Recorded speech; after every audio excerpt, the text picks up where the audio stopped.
বড়মার নামে ফেরিঘাট তৈরি হবে পুলিশ ফাঁড়ি। মঙ্গলবার বড়মার মন্দিরে পুজো দিয়ে নৈহাটিতে একাধিক উন্নয়নমূলক কাজের কথা জানিয়েছেন মুখ্যমন্ত্রী মমতা বন্দ্যোপাধ্যায়। উপনির্বাচনে 6 কেন্দ্রে ব্যাপক ফলের পর রাজ্যের মঙ্গল কামনায় নৈহাটির বড়মাকে পুজো দিয়েছেন মুখ্যমন্ত্রী মমতা বন্দ্যোপাধ্যায়।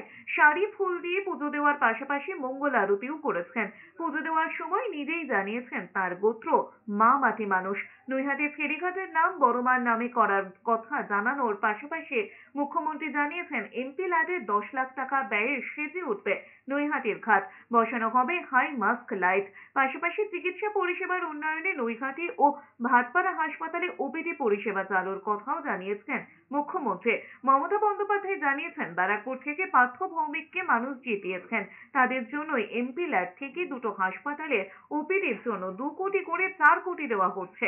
এদিন মুখ্যমন্ত্রীর সঙ্গে ছিলেন নৈহাটির তৃণমূলের জয়ী প্রার্থী সনদ দেব, ব্যারাকপুরের সাংসদ পার্থ ভৌমিক, বিধায়ক রাজ চক্রবর্তী, সোমনাথ শ্যাম সহ অন্যান্যরা।